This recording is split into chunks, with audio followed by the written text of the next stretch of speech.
Hello दोस्तों, स्वागत है आपका हमारे यूट्यूब चैनल याहू बाबा पे। पीएचपी और अजैक्स सीरीज के इस कोर्स में आप सीखने वाले हैं कि कैसे हम डाटाबेस के अंदर सर्चेस कर सकते हैं रेंज स्लाइडर को यूज करके। यहाँ देखिए, वेब ब्राउजर के अंदर मैंने अपना डेमो पेज ओपन किया जो हम इस वीडियो में कवर करने वाले हैं। यहाँ पे आप देख रहे हैं, यहाँ पर हमारे पास एक रेंज स्लाइडर आ रहा है एज से रिलेटेड, और यहाँ पर स्टूडेंट्स का एक रिकॉर्ड भी है जिसके अंदर आईडी है, नेम है, एज और सिटी है। अब देखिए, यहाँ पर रेंज जो स्लाइडर है, यहाँ पर अभी जो रेंज आ रही है वो है 15 से 25। अगर मैं इस रेंज को कम करूंगा, इस एज रेंज को, तो देखिए अब क्या हुआ, यहाँ पर उन स्टूडेंट्स का रिकॉर्ड आ गया जिनकी एज 15 से लेकर 21 के बीच में है। अब देखिए, अगर मैं इसे और कम कर देता हूं, ये देखिए यहाँ पर अब सिर्फ 2 ही स्टूडेंट्स रह गए हैं। और अगर मैं इसे यहाँ से बढ़ा के कर दूं 30, और यहाँ से इसे कर दूं कि उन स्टूडेंट का रिकॉर्ड दिखाए जिनकी एज जो है 21 से 29 तक, तो देखिए यहाँ पर सिर्फ यही रिकॉर्ड्स रह गए। तो इसके अंदर हमने यूज क्या किया है, हमने इसके अंदर jQuery UI का रेंज स्लाइडर को यूज किया है, और उसी के साथ हम PHP और अजैक्स भी यूज कर रहे हैं। इस तरह के रेंज जो स्लाइडर्स हैं, ये आजकल बहुत ज्यादा यूज होते हैं शॉपिंग की वेबसाइट्स पे। मैं आपको एक एग्जांपल भी दिखाता हूँ रियल लाइफ। यहाँ देखिए, यहाँ पर मैंने एक वेबसाइट ओपन करके रखी है flipkart.com। ये इंडिया में बहुत पॉपुलर वेबसाइट है शॉपिंग से रिलेटेड। और यहाँ पर भी आप देख सकते हैं, यहाँ पर जो इसका ये फिल्टर मेन्यू है, यहाँ पर भी एक रेंज स्लाइडर आ रहा है जहां पर प्राइस की रेंज है। देखिए, अगर मैं इस रेंज को कम करूंगा, मैंने अब रेंज क्या कर दी, यहां पर मिनिमम से लेकर 10,000 के बीच में जोन से भी मोबाइल्स हैं वो सारे यहां पर आ जाए। तो यहां पर भी अजैक्स लगी हुई है। ये देखिए, मैं इसको बढ़ाता हूं, तो देखिए अब मैंने रेंज बढ़ा दी है 16,000 तक। तो यहां पर उसी से रिलेटेड यहां पर मोबाइल्स भी आ गए हैं। तो ये सारा कैसे पॉसिबल हो रहा है, क्योंकि यहां पर इसने यूज किया रेंज स्लाइडर। अब ये रेंज स्लाइडर जो है नेट पे बहुत तरीके के अवेलेबल है, मगर जो हम इस वीडियो में यूज करने वाले हैं वो है jQuery UI का रेंज स्लाइडर। ये देखिए, jQueryui.com है जहां से आप रेंज स्लाइडर को डाउनलोड कर सकते हैं। तो देखिए, मैं यहां पर आपको पहले नीचे स्क्रॉल करके दिखाता हूं। इसके अंदर बहुत सारे प्लगइन्स आते हैं jQuery UI के अंदर, और हम इस वीडियो में यूज करने वाले हैं जिसका नाम है स्लाइडर। यहां पे देखिए, मैंने इस पे क्लिक किया, और जैसे ये पेज ओपन होगा तो यहां पर आप देख सकते हैं राइट साइड में बहुत सारे अलग अलग एग्जांपल्स हैं रेंज स्लाइडर को यूज करके। ये सिंपल स्लाइडर है जिसमें कोई रेंज नहीं है। इसी तरह यहां पर एक लिंक है जिसमें है रेंज स्लाइडर। मैंने इस पर क्लिक किया, और ये देखिए यहां पर ऊपर प्राइस आ रहा है। मैं इसको कम करूंगा तो देखिए प्राइस भी चेंज हो रहा है, और अगर बढ़ा रहा हूं तो प्राइस भी इंक्रीज हो रहा है। तो इसी को हम अपनी इस वीडियो में यूज करने वाले हैं। तो इसके लिए सबसे पहले हमें करना क्या होगा, या तो हम इसका सीडीएन पाथ लगा सकते हैं। देखिए, अगर आपको सीडीएन पाथ लगाना है तो इसका कोड नीचे है। जैसे आप इसको स्क्रॉल करेंगे तो यहां पर एक लिंक मिलेगा व्यू सोर्स। मैंने इस पर क्लिक किया, तो ये देखिए जो भी ऊपर आपको डेमो दिख रहा है रेंज स्लाइडर का, ये उसका पूरा एग्जाम्पल है। इसके लिए हमारे को बेसिकली क्या चाहिए, हमारे को jQuery UI की एक CSS की फाइल चाहिए। आप इसका ये सीडीएन पाथ भी लगा सकते हैं, और इसी के साथ 2 jQuery की फाइल भी चाहिए। एक है jQuery की अपनी JS फाइल जो आप यहाँ पे देख रहे हैं, इसका भी सीडीएन पाथ यहाँ पे दिया हुआ है। और इसी के साथ में जो हम ये प्लगइन लगा रहे हैं jQuery UI, इसकी भी एक हमारे को JS फाइल चाहिए जिसको हम इस वीडियो में यूज करेंगे। अगर आप सीडीएन पाथ लगाना चाहते हैं तो आप इसे यहीं से यूज कर सकते हैं, यहीं से कॉपी करके पूरा का पूरा कोड। और अगर आप इसे डाउनलोड करना चाहते हैं वो तरीका भी मैं आपको बता देता हूँ। यहां देखिए, ऊपर मेन्यू में आपको डाउनलोड का लिंक मिलेगा। ये देखिए, यहां पर स्क्रॉल करने के बाद आपको इसके अलग अलग वर्जन्स मिलेंगे। देखिए, जो इसमें सबसे लेटेस्ट वर्जन है वो है 1.12.1, और ये jQuery की लेटेस्ट जो वर्जन है 1.7 प्लस उसको सपोर्ट करता है। तो हम इसको भी इस वीडियो में यूज करने वाले हैं। और यहाँ पे देखिए, जैसा कि मैंने आपको बताया कि jQuery UI के अंदर अलग अलग प्लगइन्स आते हैं और उनके अलग अलग इफेक्ट्स हैं। अगर आप उन सबको यूज करना चाहते हैं तो यहाँ पर आप सब पे चेक कर सकते हैं। अगर आपको सिर्फ एक आध प्लगइन ही चाहिए तो आप बाकी को अनचेक कर सकते हैं। जैसे यहाँ पर अकॉर्डिंग नहीं चाहिए तो आप इसे अनचेक कर सकते हैं, बटन नहीं चाहिए तो इसको भी आप हटा सकते हैं। ऐसा करने से क्या होगा, जब आप डाउनलोड करेंगे फाइल वो काफ़ी लाइट वेट होगी। और अगर आप सारे प्लगइन्स यूज करना चाहते हैं तो यहाँ पर सब पे चेक कर सकते हैं, और इसके बाद यहाँ पर डाउनलोड कर सकते हैं। नीचे डाउनलोड का लिंक है, तो मैंने ऑलरेडी इसको डाउनलोड करके रखा हुआ है, और इसके अंदर हम सीडीएन पाथ यूज नहीं कर रहे हैं, तो हम डाउनलोडेड फाइल का ही यूज करने वाले हैं। अब इसके बाद मैं आपको दिखाता हूं कि इस वीडियो के अंदर जो हम डाटाबेस यूज करने वाले हैं उसका नाम है टेस्टिंग, आप यहाँ पे देख सकते हैं। और इसके अंदर एक टेबल है स्टूडेंट्स नाम से, जिसके अंदर 4 कॉलम्स हैं, आईडी, स्टूडेंट नेम, एज और सिटी। आप यहाँ पे देख रहे हैं यहाँ पर 9 रिकॉर्ड्स भी हैं और सभी स्टूडेंट्स की एज भी अलग अलग है। तो आप जो रेंज स्लाइडर है उसको किसी भी न्यूमेरिक वैल्यू पे इंप्लीमेंट कर सकते हैं, एज पे, प्राइस पे, मतलब कि जहां पर भी आपकी न्यूमेरिक रेंज आ सकती है आप उसको वहां यूज कर सकते हैं। और इस वीडियो के लिए भी जो हमने अलग से एक टेम्पलेट बना के रखा हो, ये देखिए ये एक एम्प्टी टेम्पलेट है जिसको हम इस वीडियो में यूज करने वाले हैं। इसकी बेसिक सीएसएस मैंने ऑलरेडी करके रखी हुई है। तो आइए शुरू करते हैं प्रैक्टिकल। तो यहां देखिए वेब एडिटर के अंदर मैंने अपना एक फोल्डर बना लिया, Ajax hyphen range hyphen slider, और इसके अंदर 3 फोल्डर्स हैं। एक है सीएसएस का फोल्डर जिसके अंदर मैंने यहाँ पर jQuery की UI मिनीफाई फाइल रखी हुई है, सीएसएस की फाइल। और इसके बाद मैंने अपनी खुद की भी फाइल बनाई है टेम्पलेट की स्टाइलिंग करने के लिए। इसके बाद एक डाटाबेस का फोल्डर है जहाँ पर मैंने डाटाबेस को प्लेस किया है, और एक फोल्डर है JS का, यहाँ पर मैंने jQuery की फाइल रखी है और jQuery UI प्लगइन की फाइल रखी है। ये दोनों JS फाइल्स हैं जिसको हम इस वीडियो में यूज करने वाले हैं। और इसके बाद मैंने यहाँ पे 2 फाइल्स बनाई है PHP की। एक है इंडेक्स फाइल जिसके अंदर हमारा बेसिक टेम्पलेट है जो आप यहाँ पे देख सकते हैं, और इसी के साथ हमारे पास है गेट डाटा डॉट PHP। यह भी एम्प्टी फाइल है जिसके अंदर हम डाटाबेस से डाटा फेच करके इंडेक्स वाली फाइल के अंदर शो करेंगे। अब सबसे पहले मैं आपको इस फाइल की इंट्रोडक्शन दे देता हूँ। ये देखिए ये मेरी मेन फाइल है। इसके हेड टैग के अंदर मैंने jQuery UI main dot CSS file को इंक्लूड किया है, और इसके बाद अपनी स्टाइल डॉट CSS फाइल को भी इंक्लूड किया है। तो इसका काम इतना ही था। अब इसके बाद यहाँ पे देखिए जो बॉडी टैग है उसके अंदर एक मेन डिव है मेन, और उसके अंदर हमने एक हेडर डिव लिया है जो आपको ऊपर हेडिंग दिख रही है, और उसके बाद एक मेन डिव है जिसका नाम है स्लाइडर रैप। इसके अंदर हम यूजर की एज दिखाने वाले हैं, इस वाले आईडी के अंदर एज, और ये है हमारा मेन डिव जिसपे आईडी लगाया है स्लाइडर रेंज। इसी के अंदर हम अपना स्लाइडर को शो करेंगे jQuery UI प्लगइन को यूज करके। और इसके बाद हमारा एक डिव है जिसपे आईडी लगाया कंटेंट, जिसके अंदर एक टेबल आ रहा है जिसपे आईडी लगा हुआ है टेबल डाटा। इसी के अंदर अपना सारा डाटा शो करने वाले हैं। देखिए इसके अंदर 4 कॉलम्स हैं, आईडी है, नेम है, एज है और सिटी है। और इसी के अंदर मैंने यहाँ पर टी बॉडी नाम से एक टैग लगाया हुआ जिसके अंदर हमारा डायनेमिक डाटा शो होने वाला। अब नीचे देखते हैं, यहाँ पर हमारी jQuery की फाइल है, ये देखिए मिनीफाई फाइल लगाई हुई है, और इसी के साथ मैंने jQuery UI प्लगइन की फाइल लगाई है।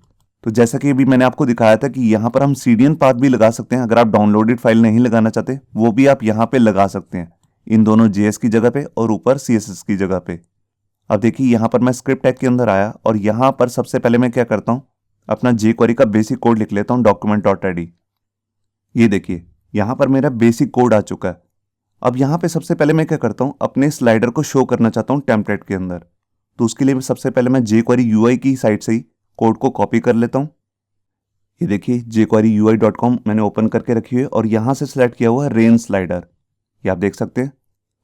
तो इसका कोड आपको करने की जरूरत नहीं है क्योंकि इसका कोड आपको यहाँ पर फ्री में मिल जाता है। नीचे व्यू सोर्स पे जब आप क्लिक करेंगे, ये देखिए तो ये मेरा कोड मुझे मिल चुका है। और यहाँ पर अब मुझे क्या करना है, ये देखिए स्क्रिप्ट टैग के अंदर ये तो मैंने ऑलरेडी लिख लिया है, इसकी जगह पे मैंने लिखा document.id, तो इसको कॉपी करने की कोई ज़रूरत नहीं है। इसके बाद जो इसका इनर कोड है उसको मैं कॉपी कर लेता हूँ यहाँ तक। ये देखिए मैंने इसे कॉपी कर लिया, और यहाँ पर आकर अपने एडिटर के अंदर इसे पेस्ट कर देता हूँ। ये देखिए तो सबसे पहले हम देख लेते हैं कि हमने ये वाला आईडी लगाया या कोई और आईडी है। ये देखिए यहाँ पर आईडी सेम है स्लाइडर रेंज, मैंने इसी को यूज़ किया है। अगर आप कोई और आईडी रखना चाहते हैं वो भी रख सकते हैं, जिसको भी आप टारगेट करके उसके अंदर स्लाइडर डालना चाहते हैं। अब इसके अंदर हमारे को थोड़े से चेंजेस करने होंगे। देखिए यहाँ पर एक रेंज है जिसको ट्रू किया हुआ है, इसको आपको छेड़ने की कोई ज़रूरत नहीं है। उसके बाद जोन सा भी आप स्लाइडर शो करना चाहते हैं वहाँ पर मिनिमम रेंज क्या रखना चाहते हैं, तो यहाँ पर मैं रख देता हूँ जैसे 13, और मैक्सिमम जो एज की रेंज है वो उसको कर देता हूँ 30। और इसके बाद यहाँ पे आप देख रहे हैं यहाँ पर एक है वैल्यूज़ नाम से एक ऑप्शन जिसके अंदर 2 वैल्यूज़ आ रही हैं एरे की फॉर्म में, 75 और 300। इसका मतलब क्या है, जैसे पेज रिफ्रेश होगा तो ऑटोमेटिकली जो रेंज होगी, जो रेंज के 2 पॉइंट्स होते हैं स्टार्टिंग रेंज और एंड रेंज, उसके ये पॉइंट्स ऑटोमेटिकली वहाँ पे सेट हो जाएंगे। तो हमारी ऑलरेडी यहाँ पर मिनिमम और मैक्सिमम तो है 13 और 30, तो उसी के बीच में हम यहाँ पे कुछ सेट कर सकते हैं। तो इन वैल्यूज़ को भी हमें चेंज करना होगा। तो इसके लिए बेसिकली मैं करता क्या हूँ, एक वेरिएबल ले लेता हूँ दोनों के लिए अलग अलग, जिसको मैं बाद में यूज़ भी करूँगा। तो देखिए यहाँ पर मैं वैर लिख रहा हूँ, और यहाँ पे एक वेरिएबल ले रहा हूँ v1, जिसकी वैल्यू मैं सेट कर रहा हूँ 15, और इसी को डुप्लीकेट कर लेता हूँ। और एक हमारे पास वेरिएबल हो जाएगा v2, और इसकी हाईएस्ट रेंज मैं सेट कर रहा हूँ 25। मतलब कि जब पेज रिफ्रेश होगा तो हमारे जो रेंज के पॉइंट्स हैं वो इस वाली वैल्यू पे सेट हो जाएंगे। तो यहाँ पर भी मैं लिख देता हूँ v1 और लास्ट में v2। ये देखिए। अब इसके बाद देखिए, जैसे यूजर जो है वो रेंज स्लाइडर को चेंज करेगा तो उसकी जब भी चेंजिंग होगी तो ये वाला फंक्शन ऑटोमेटिकली रन हो जाता है। तो इसके रन करने पे हमारे को करना क्या है, सबसे पहले देखिए हमने ऊपर एक यहाँ पर यूजर की एज को शो करने के लिए एक आईडी लिया हुआ जिसमें लिखा है एज। तो इसी अंदर मेरे को वैल्यू चेंज करनी है कि यूजर ने कौन सी वैल्यू सेट कर रखी है। तो यहाँ पर मैं इसी को यूज कर लेता हूँ। यहाँ पर देखिए जहाँ पे अमाउंट लिखा हुआ इसको चेंज कर देता हूँ एज से। और इसके बाद ये एक एचटीएमएल की फॉर्म है तो इसकी वैल्यू नहीं चेंज करेंगे क्योंकि वैल तो है फॉर्म के अंदर यूज होता है। तो यहाँ पर हम चेंज करने वाले हैं एचटीएमएल। ये देखिए हम इसकी इनर एचटीएमएल को चेंज कर देंगे। अगर वो सेट नहीं है तो उसके अंदर नई वैल्यू आ जाएगी। तो यहाँ पे रेंज स्लाइडर का काम तो कंप्लीट हो गया। अब इसके बाद देखिए अगर पेज फर्स्ट टाइम ओपन होगा तो यहाँ पर भी हमें इसी वाले एज के अंदर वही वैल्यू सेट करनी है जोन सी यहाँ पर v1 और v2 की वैल्यू है। तो यहाँ पर मैं इसी को कॉपी करके अमाउंट की जगह पे लिख देता हूँ एज, और यहाँ पर भी चेंज कर देता हूँ HTML। ये देखिए बाकी इसके अंदर कुछ भी चेंज करने की आपको ज़रूरत नहीं है, सारी वैल्यू ऑलरेडी सेट की हुई है। तो यहाँ पर अभी मैं आपको फाइल को सेव करके पहले चेक करा देता हूँ। तो देखिए मैं यहाँ पर आया अपने मेन टेम्पलेट पे और मैंने यहाँ पर फाइल को सेव किया। ये देखिए हमारा रेंज स्लाइडर आ चुका है। इसकी ऐसी CSS मैंने ऑलरेडी करके रखी हुई है style.css में, और यहाँ पर लिखा हुआ $15। मेरे को डॉलर हटाना है बेसिकली, तो ये भी मैं हटा देता हूँ। अब मैं इसको चेंज करके दिखाता हूँ। ये देखिए जब मैं इसको चेंज कर रहा हूँ तो ऊपर भी वैल्यू चेंज हो रही है।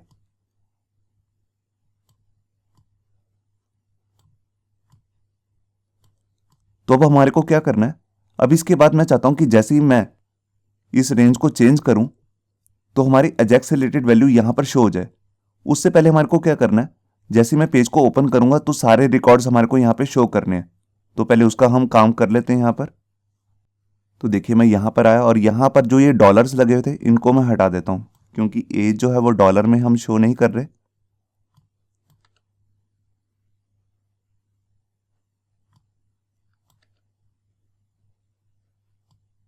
ये देखिए अब इसके बाद मैं यहाँ पे जाता हूँ और यहाँ पर एक फंक्शन बना लेता हूँ जिसका नाम मैं रख रहा हूँ लोड टेबल। ये देखिए अब इस टेबल को जब भी हम कॉल करेंगे तो इसके अंदर दो रेंज की वैल्यू को सेंड करेंगे। तो उसके लिए मैं यहाँ पर वेरिएबल्स भी ले लेता हूँ, रेंज 1 और रेंज 2। ये देखिए अब जो ये टेबल है ये कॉल कब करेंगे, जैसे ही पेज हमारा ओपन होगा तभी ये ऑटोमेटिकली कॉल कर देंगे। तो यहाँ पर मैं इसे कॉल कर रहा हूँ और इसकी वैल्यू के लिए मैं वही वाली वैल्यू यूज़ करूँगा जो मैंने यहाँ पर ऊपर वेरिएबल की वैल्यू सेट की है। तो देखिए जैसे पेज ओपन होगा तो यहाँ पर v1 और v2 की वैल्यू मिलेगी 15 और 25। इसी को हम अपने डाटाबेस के अंदर सेंड कर देंगे। तो यहाँ देखिए यहाँ पर मैं लिख रहा हूँ v1 v2। अब इसके अंदर हम अजैक्स की कॉल लगा लेते हैं। तो उसके लिए मैं PHP का फंक्शन यूज़ कर रहा हूँ $.ajax। ये देखिए मैंने बेसिक इसका कोड लिख लिया। अब इसके अंदर मैं यहाँ पे क्या करता हूँ, सबसे पहले मेरे को ऑप्शन लेनी है जिसका नाम है URL, और इसके अंदर वैल्यू दे देनी है getData.php। और इसके बाद मैं यहाँ पर जोन सा भी डाटा यहाँ पे लेने वाला हूँ, मतलब कि गेट करने वाला हूँ, उसके लिए मैं यहाँ पे टाइप ले रहा हूँ पोस्ट। उसके बाद जोन सा भी इस रेंज में हमारे को डाटा मिलेगा, मतलब कि जोन सी में हमारे को न्यूमेरिक रेंज मिलने वाली है, उसको मैं इस वाली फाइल में सेंड करूँगा। तो उसके लिए मैं यहाँ पर डाटा नाम का अपना ऑप्शन ले रहा हूँ और उसकी वैल्यू मैं ऑब्जेक्ट की फॉर्म में भेजूंगा। ये देखिए यहाँ पर मैंने जो दोनों रेंज की वैल्यू भेज रहा हूँ, रेंज 1 और रेंज 2, उसके लिए यहाँ पर वेरिएबल भी जो लिया है, मतलब कि की जो ली है उसका नाम भी रेंज 2 है और रेंज 1। आप इसका नेम डिफरेंट भी रख सकते हैं। अब इसके बाद जो ये हमारी फाइल है getData.php, ये कुछ भी डाटा सेंड करेगी, डाटाबेस से डाटा की वैल्यू को फैच करके उसको हमारे को टेबल के अंदर शो करना है। तो उसके लिए यहाँ पर मैं अपनी ऑप्शन ले रहा हूँ जिसका नाम है सक्सेस, और इसके अंदर एक अनोनिमस फंक्शन चला लेता हूँ। और जोन सा भी हमारे पास यहाँ पे डाटा आने वाला है उसके लिए मैं यहाँ पर एक वेरिएबल ले लेता हूँ डाटा नाम से, आप कोई भी नाम ले सकते हैं। और जोन सा भी हमारे पास ये डाटा आया इस वाली फाइल से getData.php, इसको शो कहाँ करना है, देखिए इसको शो करना है हमारे को टेबल के टी बॉडी के अंदर। तो इस टेबल पे मैंने आईडी लगा हुआ टेबल डाटा, तो इसी का मैं सिलेक्टर बना लेता हूँ।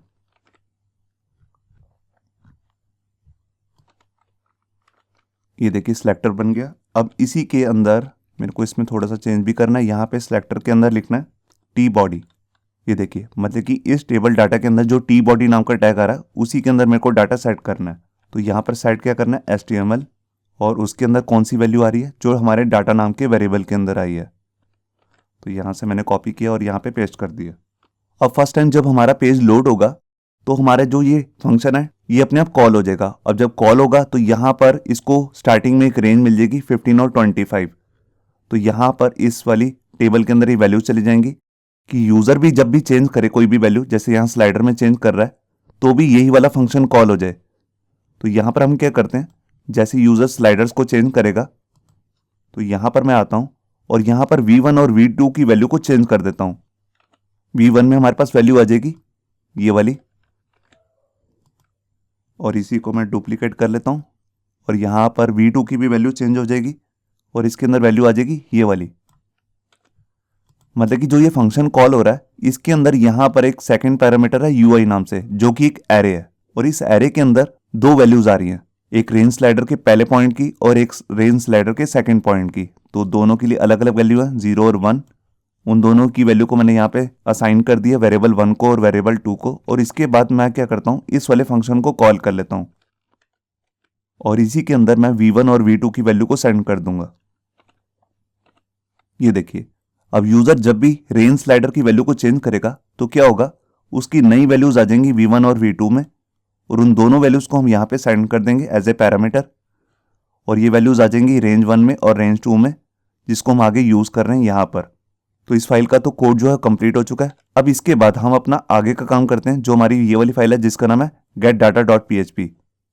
अब यहाँ पर हमारे को डाटाबेस की कोडिंग करनी है, तो सबसे पहले हमारे को एक कनेक्शन बनाना है। तो उसके लिए मैं एक वेरिएबल ले लेता हूँ कॉन, और उसके अंदर कनेक्शन बना देता हूँ। ये देखिए यहाँ पर मैंने कॉन नाम का वेरिएबल लिया और इसके अंदर फंक्शन चला दिया MySQL कनेक्ट, जिसके अंदर मैंने होस्ट नेम दिया लोकल होस्ट, उसका यूजर नेम है रूट, पासवर्ड नील है, और डाटाबेस का नाम मैंने आपको दिखाया टेस्टिंग है।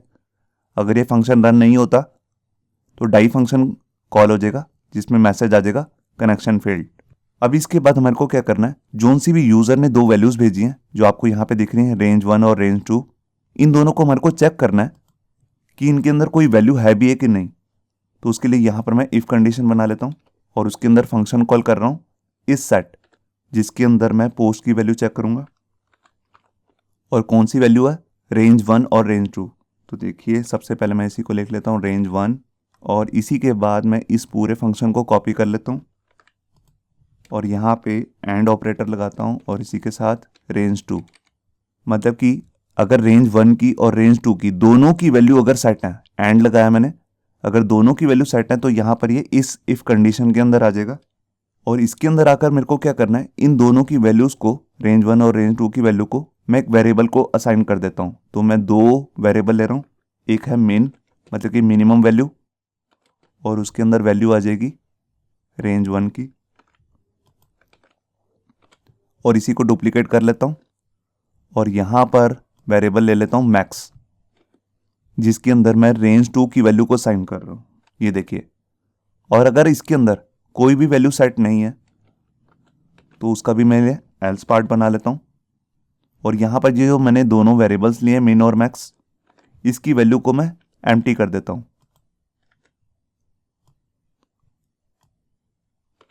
ये देखिए, तो अगर कोई वैल्यू होगी तो इन दोनों वेरिएबल्स को ये वाली वैल्यू साइन हो जाएगी, और अगर इसके अंदर कोई वैल्यू सेट नहीं है तो यहाँ पर ये एम्प्टी हो जाएंगे।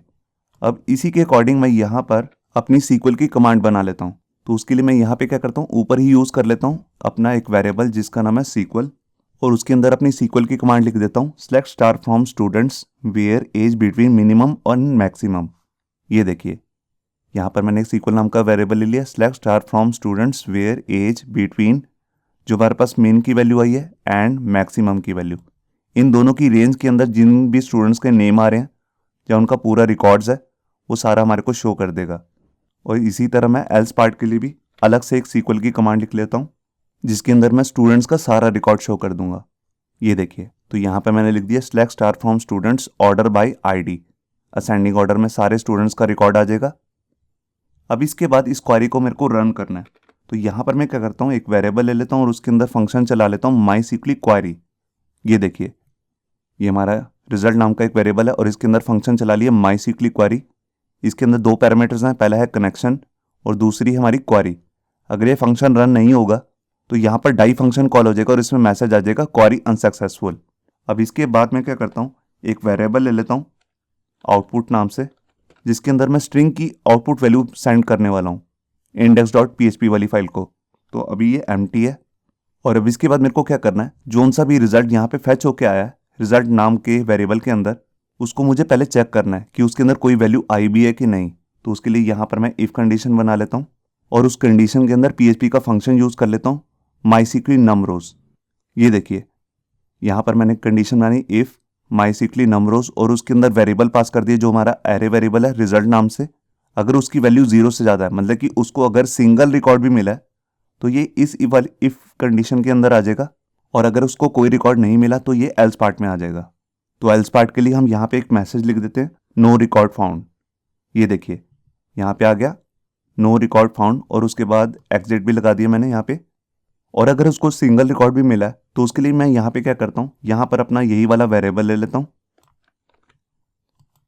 और सबसे पहले मैं यहाँ पर व्हाइल का लूप चलाऊंगा जिसके अंदर सारे रिकॉर्ड्स को फैच करके इस वाले वेरिएबल के अंदर अटैच करता जाऊंगा एज ए स्ट्रिंग फॉर्म में। तो यहाँ पर मैं व्हाइल लूप के अंदर एक वेरिएबल ले रहा हूँ रो, जिसके अंदर सारा डाटे को फैच करने वाला हूँ। तो यहाँ पे फंक्शन यूज करूंगा माईसीक्वली फैच असॉक और इसी के अंदर मैं अपना वेरिएबल पास कर दूंगा जिसका नाम है रिजल्ट। ये देखिए अब जब भी हमारा ये लूप चलेगा, जितने भी रिकॉर्ड फैच होके आएंगे इस वेरिएबल के अंदर उतनी बार ये लूप चलेगा और उतनी बार मैं क्या करूंगा, एक स्ट्रिंग बनाता रहूंगा और उसको कॉन्कैट करता रहूंगा। तो सबसे पहले मैं यहाँ पे ले लेता हूँ आउटपुट और यहाँ पे लगाता हूँ dot is equal to, dot का मतलब है कॉन्कैटिनेशन, मतलब कि सारे रिकॉर्ड्स को अलग अलग को एक स्ट्रिंग में कॉन्कैट करना। और कॉन्कैट क्या करना है, यहाँ पर मैं क्या कर रहा हूँ, सबसे पहले मैं एक tr ले लेता हूँ, tr टैग, और इसके अंदर आकर जितने भी रिकॉर्ड्स हमारे पास यहाँ पे फैच होके आएंगे उन सबको यहाँ पे शो करना है। तो हमारे टेबल में मैंने आपको दिखाया था कि 4 कॉलम्स है, आईडी, नेम, एज और सिटी। तो उसी को मैं यहाँ पे शो करने वाला हूँ। तो उसके लिए सबसे पहले मैं एक td टैग ले लेता हूँ और इसके अंदर आकर मैं यहाँ पर सबसे पहले आईडी शो करने वाला हूँ। तो उसके लिए मैं यहाँ पर ले रहा हूँ करली ब्रैसेस और इसके अंदर अपना एरे जो है हमारा जिसका नाम है रो, उसी को यूज करने वाला हूँ। और इसके बाद हमारे को कॉलम का नेम देना है, तो कॉलम का नेम है आईडी। ये देखिए अब इसी तरह मैं बाकी के 3 कॉलम्स भी क्रिएट कर लेता हूं इसी लाइन को डुप्लीकेट करके।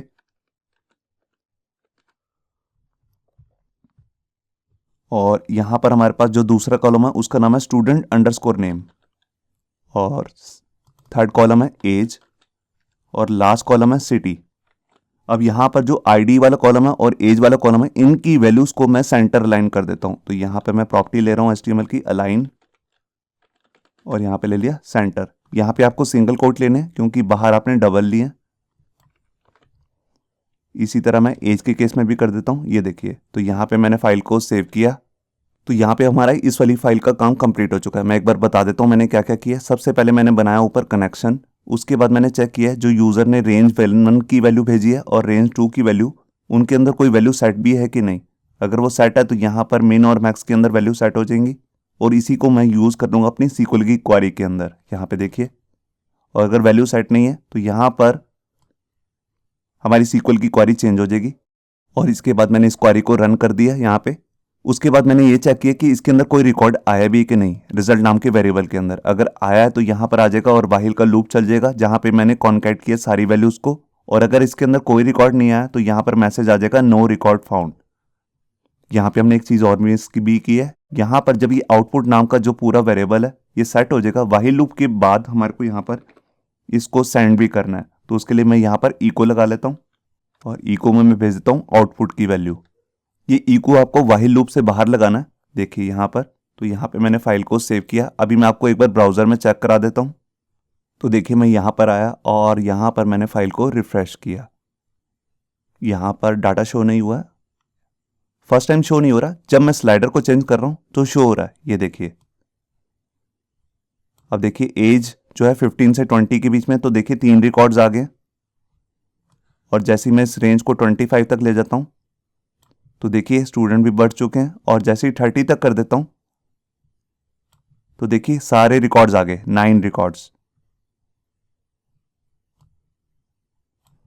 और जो फर्स्ट टाइम में ओपन नहीं हो रहा है उसको भी मैं चेक करता हूँ। सबसे पहले मैं कंसोल में चेक कर लेता हूँ। तो यहाँ पे मैंने प्रेस किया F12 और यहाँ पर कंसोल ओपन करता हूँ। यहाँ पर देखिए एक एरर दिखा रहा है V1 इज नॉट डिफाइंड कह रहा है, तो इसको भी मैं चेक करता हूँ। तो मैं यहाँ पर आया और अपनी इंडेक्स वाली फाइल में जाता हूँ। देखिए यहाँ पर ये कह रहा है V1 इज नॉट डिफाइंड, तो यहाँ पर मैं ऊपर चेक कर लेता हूँ। यहाँ पे गलती क्या हो रही है मेरे को लग रहा है, यहाँ पे जो ये मैंने स्टार्टिंग की है document.ready की, इसको यहीं पर क्लोज कर दिया और इससे बाहर ये फंक्शन बनाया। तो उसको मैं यहाँ से कट कर लेता हूँ पूरे कोड को और यहाँ पर मेरे को डालना है।